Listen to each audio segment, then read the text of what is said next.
ان فضولیات نے جو بسیرا کیا تو ہمارے دل سخت ہو گئے، ضمیر مر گئے. اور یہ کہ جب ضمیر نے ہمیں جھنجھوڑا تب ہم نے اس کو اگنور کیا، تب ہم نے اس کی آواز کو اتنا دبایا کہ وہ دب گیا.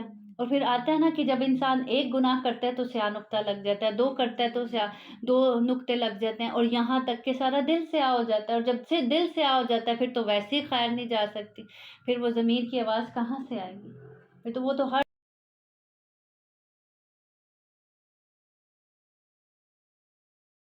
چیز کو اوپر تہ لگا دی ہم نے زنگ کی. تو اپنے ضمیر کی آواز کو مرنے نہیں دینا، اس کی آواز کو فوراً سننا ہے. اور مومن تو اتنا پاک صاف ہوتا ہے کہ اس کے پاس تو آہٹ بھی ہو تو اس کو محسوس ہو جاتی ہے. اور پھر دیکھیں ہمارا دین کتنا خوبصورت ہے. ہماری شریعت، ہمارا قرآن ہمیں کوئی ایک لسٹ نہیں دے دی صرف کہ بس یہ کام نہیں کرنا، یہ کرنے ہیں بس ختم. ہمیں ضمیر بھی عطا کیا گیا ہے. ہمیں یہ بتایا گیا ہے قد افلح من تزکا، وہ کامیاب ہو گیا جس نے اپنا تزکیہ کر لیا، جس نے اپنا اندر پاک صاف کر لیا. اتنا پاک صاف کر لیا کہ اس اندر میں کوئی ہلکی سی لکیر یا ہلکا سا نقطہ بھی لگتا ہے تو فوراً انسان الرٹ ہو جاتا ہے کہ یہ مجھ سے کیا ہو گیا، یہ مجھ سے غلطی ہوئی ہے. اور پھر وہ اس کو فوراً صاف کرنے، اس کو ریز کرنے کی کوشش کرتا ہے. فیس پہ کوئی داغ لگ جائے تو ہم اس کو ریز کرنے کی کوشش کرتے ہیں، کوئی پمپل ہی لگ جائے تو اس کے لیے کچھ کرتے ہیں نا اس کو ریز کرنے کے لیے، یا کوئی نشان لگ جائے، کوئی ہاتھ گندے ہوں وہ منہ پر لگ جائیں، ہم فوراً سے اس کو ریز کرنے کی کوشش کرتے ہیں. تو دلوں کے اوپر جو ہمارے زنگ لگتا جا رہا ہے ہم اس کو کیوں نہیں ریز کرنے کی کوشش کرتے؟ اسی لیے تو اللہ تعالیٰ قرآن میں فرماتے ہیں قد افلح من تزکا، جس نے اپنا تزکیہ کر لیا، جس نے اپنے اندر کی گندگی نکال کے باہر پھینک دی، اپنے اندر کو صاف کر لیا، وہ کامیاب ہو گیا. اور پھر یہ ایک دفعہ کا کام نہیں ہے کہ آج آپ نے اپنا تزکیہ کر لیا، آپ نے اپنے دل کو صاف کر لیا، اندر سے گندگی نکال کے باہر پھینک دی، اور آپ آج قرآن کلاس میں بیٹھ کے اچھے سے آپ نے ساری چیزیں سن لی، اور اب آپ کو صفائی کی ضرورت نہیں پڑے گی، اب آپ کو تزکیے کی ضرورت نہیں پڑے گی. نہیں پڑے گی، کیونکہ ہم جس معاشرے میں چلتے پھرتے ہیں، جہاں رہتے ہیں، اٹھتے ہیں، بیٹھتے ہیں، گندگی جاتی ہے. گھر کو ہم ایک دفعہ صاف کر لیتے ہیں تو وہ ہمیشہ صاف تو نہیں رہتا نا.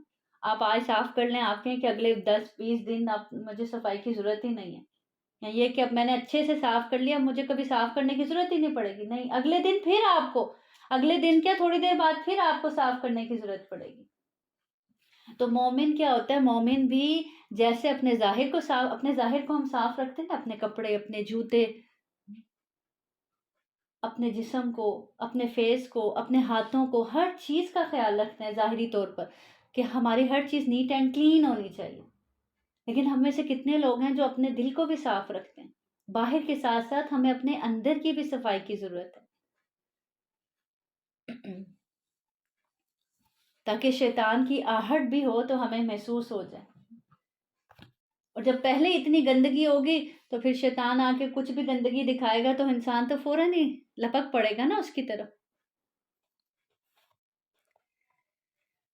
عن النواس بن سمعان الانصاری قال سألت رسول الله صلى الله عليه وسلم عن البر والاسم فقال البر حسن الخلق والاسم ما هاك في صدرك وكرهت ان يطلع علیہ الناس. سیدنا نواس بن سمعان رضی اللہ عنہ سے روایت ہے کہ میں نے رسول صلی اللہ علیہ وسلم سے نیکی اور گناہ کے بارے میں سوال کیا تو آپ صلی اللہ علیہ وسلم نے فرمایا نیکی اچھے اخلاق کا نام ہے اور گناہ وہ ہے جو تیرے دل میں کھٹکے اور تجھے یہ ناگوار ہو کہ لوگ اس سے باخبر ہوں. اب یہاں گناہ کو جاننے کے لیے دوہرا معیار دے دیا گیا. پہلا کیا کہ وہ چیز جو تمہارے دل میں تنگ کر رہی ہے، تمہارے دل میں کھٹک رہی ہے کہ یہ کام ٹھیک نہیں ہوا. جب بھی آپ کوئی کام کرتے ہیں اور اگر وہ ٹھیک نہ ہو، درست نہ ہو، غلط ہو، تو آپ کے دل سے آواز آتی رہتی ہے کہ یہ میں نے ٹھیک نہیں کیا. آپ کا ضمیر آپ کو بتاتا رہتا ہے کہ یہ ٹھیک نہیں ہوا.